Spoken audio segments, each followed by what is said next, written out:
Hablaremos hoy de dos adivinos extraordinarios de la mitología clásica. Se llamaban Mopso y Calcante, que era más famoso todavía. Hablaremos de ellos y vamos a ver cómo se unen las historias de uno y otro. Con respecto a Mopso, sabemos menos. A menudo se lo considera hijo de Apolo, pero esto es común en la mayor parte de los adivinos, que todos decían provenir de Apolo. Otras veces se lo presenta como hijo de Manto, una muchacha que tenía el don profético y que era hija nada menos que de Tiresias, aquel mago que hemos hablado muchas veces aquí. Incluso el otro día nos acordábamos de cómo había visto a unas serpientes acoplándose. Era nieto de Tiresias este Mopso entonces. Parece que después de la muerte de Tiresias, Manto, la hija del mago, permaneció largo tiempo en Delfos, dedicada a perfeccionarse en el arte adivinatorio e incluso desempeñando la función de Sibila ahí en el oráculo. Un día el dios Apolo la mandó a la ciudad de Claro y ella se casó con un tal Racio. El hijo que nació de esa unión fue Mopso, que heredó de su madre y de su abuelo Tiresias el don profético. Mopso fue fundador de ciudades, fundó la ciudad de Colofón, y era muy famoso, pero no tanto como el otro, como Calcante. Dicen que había nacido en Micenas, era el mejor en la interpretación del vuelo de las aves. Él veía un ave volar y ya te decía el futuro. También el que mejor conocía el presente, el pasado y el futuro, desde luego es propio de los adivinos. Fue el augur titular de la expedición griega contra Troya. En todos los momentos importantes de la guerra y de su preparación aparecía una profecía de Calcante. Cuando estuvo a punto de detonarse la guerra de Troya, Tetis advirtió a su hijo Aquiles que si iba a la guerra moriría. Fue la famosa opinión, ¿no?, entre las dos posibilidades que se le ofrecían, una vida corta y gloriosa o larga pero sin gloria. Y Aquiles pensó que era mejor convertirse en un héroe de poca vida y marchó a Troya. Sin embargo, los poetas trágicos citan esta historia de manera muy distinta. Dicen que un oráculo había vaticinado a Tetis que Aquiles moriría en la guerra, por lo que para evitar que lo incorporaran, intentó ocultar a su hijo vistiéndolo de doncella y escondiéndolo en la corte del rey Licomedes de Esciro. Allí Aquiles pasó 9 años escondido, ni uno menos, ahí donde se hacía llamar Pirra, la rubia. Pero el disfraz fue inútil, sería mejor que inútil. Pero el disfraz fue un útil para conocer en la corte del rey Licomedes a algunas amiguitas, a las que seducía, haciéndose pasar primero por dama y luego por caballero. Pero fue en cambio inútil para burlar a Ulises, que se enteró de que él estaba escondido allí. Y ahí también intervino Calcante, porque Calcante dijo que la guerra de Troya no podía ganarse sin la intervención de Aquiles. Y así Ulises perseveró en la búsqueda y lo encontró ahí bañándose con unas muchachas disfrazado. Recuérdese cómo entró Ulises, el astuto Ulises, al escondite de Aquiles, ¿no? Fingió que era un vendedor, entonces ahí mostró unas telas, unas vestimentas femeninas, unos adornos, y por ahí sacó un cuchillo flamante, y ahí apareció la rubia y dijo, ¿qué es eso? A ver, dice, mostrame esa farinera.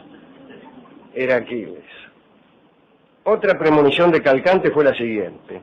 En Áulide interpretó el presagio suministrado por la serpiente que devoró a unos pájaros en el altar y declaró que la ciudad de Troya sería tomada al 10º año de la guerra.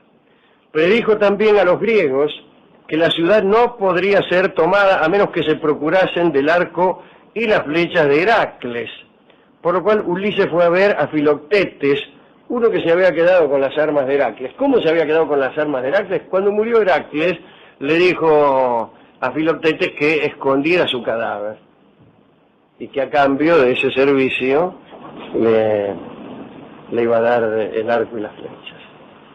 Y Filoctetes escondió el cadáver, pero después batió donde estaba. Bueno, igual se hicieron con las armas de Ulises.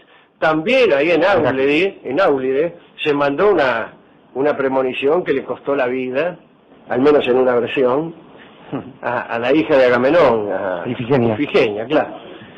Estaban ahí las tropas griegas en Áulide dispuestas a partir para Troya y no soplaba viento, y hasta que Calcante dijo, ay, lo que pasa es que acá no va a haber viento hasta que sacrifiquen a los dioses a la hija de Agamenón, Ifigenia. Muy bien, dijo Agamenón, Ifigenia dice, venga para acá. Y la sacrificó y empezó a soplar la virazón. Pero hay muchas versiones. Después hubo mitógrafos que se escandalizaron ante aquello y trataron de convertir ese sacrificio espantoso en alguna otra cosa. Finalmente, entre otras muchas profecías, Calcante fue quien anunció, pero engañosamente a los troyanos, que el caballo de madera era una ofrenda para la diosa Atenea y que si lo rechazaban caería sobre ellos un desastre inexorable. Es una profecía que más bien era un engaño, ¿no? En cambio, aseguraba Calcante, esto lo decían los troyanos, si lo dejan entrar, conquistarán Micenas y obtendrán el favor de la diosa. Y el rey Príamo, que era un poco pavo, creyó, agrandó las puertas de Troya porque el caballo no entraba, tuvo que agrandar la puerta, lo cual no era una gran piolada por parte de los griegos. Si la idea era que los troyanos aceptaran el caballo, debieron haberlo construido para que entrara por la puerta, porque esa era una objeción, diría yo, la más seria. Sí. Mire, no lo podemos entrar. Sí, muchas gracias, pero se quedó Muchas fuera. gracias, pero no me entra por la puerta. Muchas gracias, pero no me entra es un inciso de uso vulgar en carpintería y en muchos otros menesteres.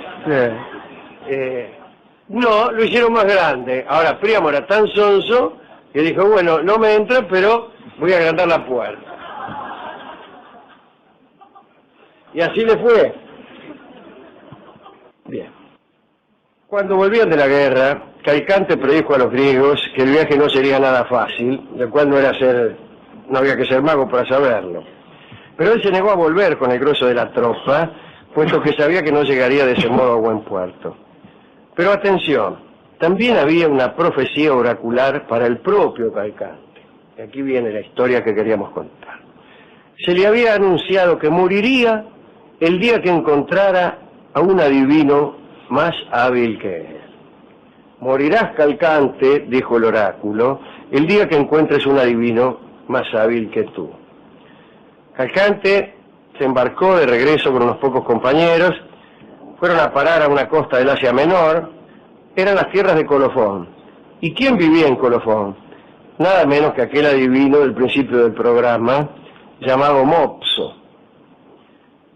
El carácter agonal de los asuntos míticos apareció rápidamente, es decir, hubo competencia. Enterado de la llegada de Calcante, Mopso lo retó a una competencia de predicciones y saberes maravillosos, y Calcante tuvo que aceptar. Muy bien, concurso a ver quién adivina mejor. En Colofón crecía una higuera notablemente fecunda. Calcante quiso poner en ridículo a Mopso y le preguntó si podía decirle cuántos higos tenía el árbol. Dice el mitógrafo que Mopso, cerrando los ojos, contestó 10.000 y se contaron los higos. La intuición de Mopso había sido infalible. Agrandado, dijo, para bajar de miles a cantidades menores. ¿Podría usted decirme, le dijo Mopso a Calcante, ¿no?, cuántas crías hay en el vientre de esa chancha preñada? Dijo y señaló. ¿Y cuántas de cada sexo parirá y cuándo? Parecía más fácil. Sí. Calcante respondió, parirá 8 chanchitos, todos machos, y los parirá dentro de 9 días. Algunos dicen que Calcante contestó eso con la esperanza de poder irse antes de que pariera la chancha.